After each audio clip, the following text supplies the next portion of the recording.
I always had dreams and goals and aspirations and stuff like that. So crazy you said that. My mom just sent me like a little letter and drawing that I had made like in 3rd grade of pretty much said, what do you want to do when you grow up? And at that time, a lot of people like to put like be a doctor, astronaut, and all this kind of stuff. And I had to put football player, and I drew myself like with my jersey number at the time, and like big lights and stuff like that. And so, man, I've always had like that in my mind, my entire life. All right, you had said that every army needs a leader. So who's yours? Man, I have to say my parents. My parents was definitely my leader growing up. My mom, for sure. She helped me. She helped me get in like with football stuff, like going to camps, and she worked her tail off with having getting me in front of college scouts and all that kind of stuff, and driving me back and forth across the country to all these these junior days and all that kind of stuff. And I feel like I just learned a lot from her as a person when it came to that her believing in me, like she knew I wasn't gonna fail. So I took that from her. I was like, if I believed in something like how she believed in me, then I won't fail. And I won't fail in that aspiration. And then my pops, my dad, man, he was actually a coach, and he taught me a lot of stuff that I know about football to this day. And I've always been respectful of that and thankful for that. We're in the weight room. When did you get serious about your weight training? What grade were you in? I'd say like 7th grade. Ooh. Yeah, it was early Texas. Bigger in Texas. Yeah.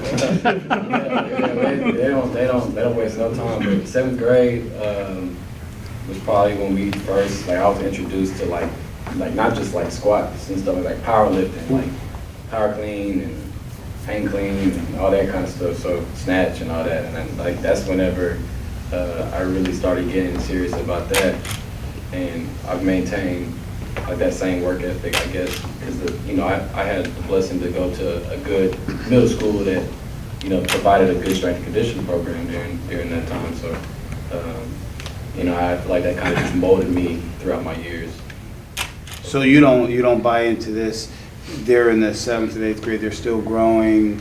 They probably can't lift as hard. You don't. No, I mean, if it's all done at what you can do at the time, like if you're not sitting there overlifting, then if you're sitting there lifting what you can do, like what your body can maintain and handle, then yes, you're good. But if you're sitting there trying to, you weigh 150 and you over here trying to squat, like 475 pounds, something that you can't do, don't even mess with it. Understood. You know what I'm saying? Just, take the L. I mean, not don't take the L. Nah, just humble yourself, don't be prideful, put the pride to the side, and you're going to get there eventually. Just set that as a goal. If you want to squat 600 pounds, man, put that as a goal and do that. But because you can squat 600 pounds, doesn't mean that you won't get worked up on the field. Just let you know that. Yeah, I got it. Yes, sir. At what point, when you were growing up, did you realize how important the academic part of student athlete was going to be in your future? And when did you take personal ownership in that? So I learned the hard way. My freshman year of high school, I failed Spanish 1 or something. I think it was Spanish 1. I failed Spanish 1. I never really took it seriously, and then it came to spring football, and it was time to get back on the field. They wouldn't let me go. And see, out there, they take it when it comes to academics, and it's seriously not just you won't be able to play for next year, so you can sit there and take one semester and make up the next semester. No, if you fail, one semester and you come back and you have that class that you failed, they won't let you participate in spring. So with that, I just made sure after that year I ain't play with grades anymore because, man, you ain't passing in the classroom, you ain't gonna be on the field at all. So you gotta take care of that, man. I ain't gonna lie to y'all, you gotta take care of that. Even up to college, you gotta take care of that. It's a big, big thing. Don't let grades, I had so many people I went to school with that were so God-gifted, like they were so God-gifted when it came to football that they could not go and play at a college school because of the grades, because of grades. Do not let that hold you back. Don't let something so small like that hold you back from achieving your dreams. How serious do you take practice? Then, if you're not a starter, how serious you should take practice? If you're not a starter, man, like, you gotta take practice as if you are a starter. Exactly. That's just how it is. You never know. We live by the next man up. Exactly. You don't, like, something can happen at any moment with the person that's in front of you. You gotta be ready. You know, it's better to be ready than not to be ready. You don't wanna sit there and be lollygagging there in practice, like, oh, I'm not gonna play, I'm not gonna play this week, da, da, da, da. Right. And then it comes to game day, and something happens to the person that's in front of you, you go out there, and, you know, you blow your opportunity. You don't want that to happen. Opportunity is everything. That's how I got to where I'm at today, is opportunity, man. And patience, that's another thing. Thank you. Yes, sir. Patience is probably the best thing you can have in your arsenal. Patience, man. Patience is key. If you just let, you know, all the noise that's outside of, you gotta go, and you're like, why is it not coming now? Why is it not happening now? Why is it, you know, it's been 2 or 3 months since you've been training and you work your ass off. Don't let that come in and creep in and cause you to become complacent. Keep the same mindset, keep the same work ethic, and time's gonna take care of itself. You guys seen the social Instagram video, Dogs Gotta Eat? This is the guy that's in the video. So this is how he trains. That was in the off season. That was before OTA, before they had the report. So he's not telling you from what he heard, he's telling you from first-hand experience.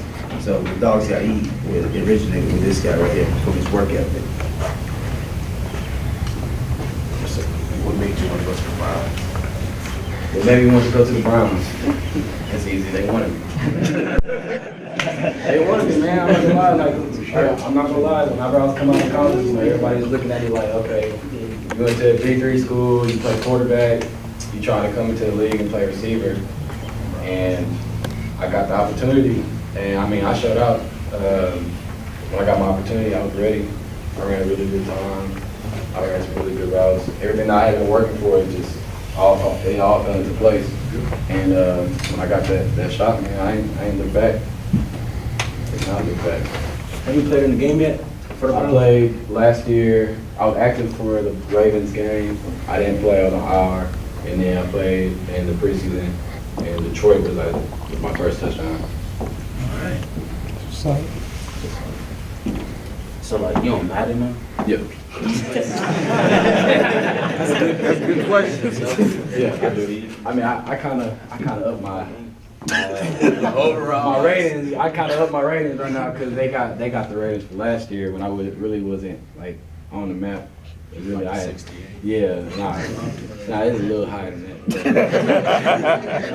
I go on there, I hit, you know, I do my own little. I'm like, let me boost this up a little, make it a little bit more accurate, and that's what I do. But yeah, man, I play. You have to talk about the competition that's coming in. Oh yeah. You have to talk about that. Oh, yeah, What so- is your mindset? How you feel about the competition? Well, I don't, you know, if anything, I don't view it as competition. I view it as like more of a blessing because in that aspect of it's gonna make me better.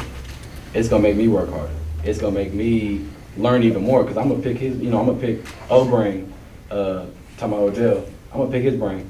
And when I came here, Jarvis and me, we played both in the slot. We both in the slot. And ever since I've been here, I've been picking his brain like non-stop, just trying to figure out every little thing I can take and add to my game. And you know, ever since I got here, I've grown so much as a player that instead of viewing it as like a competition, I view it as a blessing. So from going from like high school to college, from college to like the NFL, Mhm. was there ever a point where like you kind of like withered in your mental state where you was like in high school, like you played really good, and going into college, you were kind of like iffy on how you were gonna play, Mhm. and then you would like mess up and get in your own head, or were you just always just strong? Yeah, so there was a time, it was my freshman year of college, you know, leaving high school, you know, I was the man in high school. You know, I was the top guy. Went to college, everybody was the top guy at their high school. So like when you get to college, everybody that's there was the top guy. Everybody was you at their high school. So, you know, competition and stuff is different. So especially as a freshman. So going in, you know, that really caught me off guard. And as a college freshman, I was just like, I got into my own mind a little bit. And the way I got up out of that was realizing, you know, my worth. You got to realize what you can offer as a player and as a person, as an athlete as well. So you just got to know that what your game is. Don't try to ever play somebody else's game. Always play your game and play what makes you special. Play. If the coach loves something about you and you do it good, do that. Don't try to look at somebody else that's next to you and be like, oh, okay, well, let me try to do that. Because then you being more like them than being more like you. It's always going to help you to be more like you.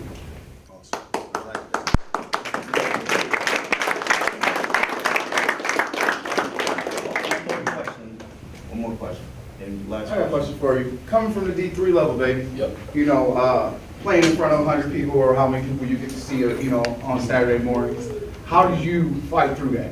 Because just from the standpoint of playing D2, that was the point. The game almost, it comes to that point where you question why it's important to you. Yeah. What was your why, and why do you keep fighting through it? So I say this.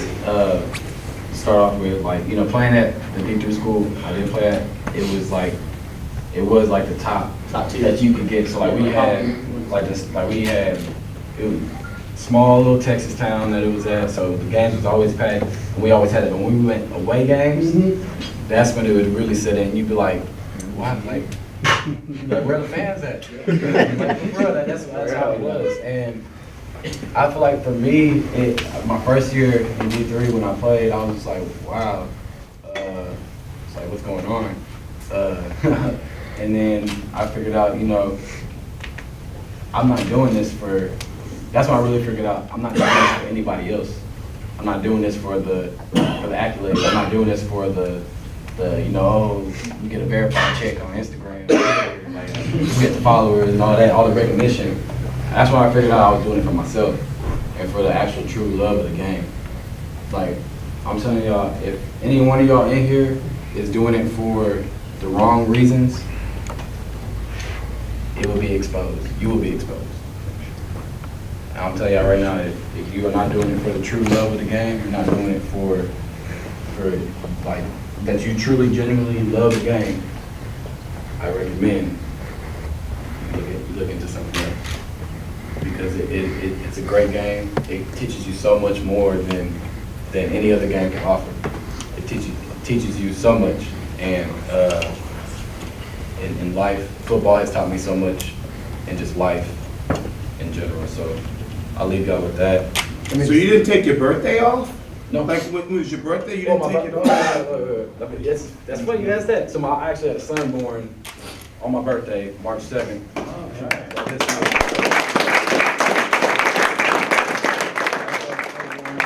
This past March, it was on my birthday, and Mama didn't want to let me leave the hospital, so kind of had to sneak out. I was like, baby, let me go get you some food. You don't want the hospital food, and I was like, let me go ahead and get up out of here and go get you some food. So I went ahead and snuck a little workout in whenever I was supposed to be getting food. I did bring food back though, so I mean I wasn't completely wrong for that. Let me just say something about Lorain. I think it's the greatest place in the state of Ohio, and I feel like I'm the luckiest guy ever. And Jarvis Landry came in here last year about this time, about a year ago. And the luck of Lorain rubbed off on him, and he has, I'm just gonna tell you. I mean, the year before, you look at last year, you know, every time he's doing stuff, it's like, little Lorain dust on me. It's the greatest place in town. So I'm just letting you know, the expectations for you now are is promo. Because these kids, it rubs off on me here. This is the greatest place on earth. Let's go, let's break it down on.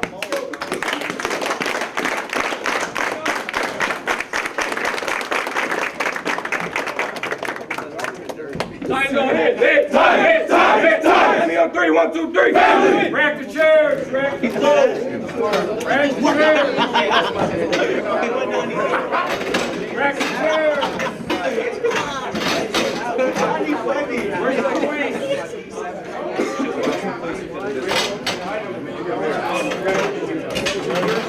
Let's get on it. Let's get on it.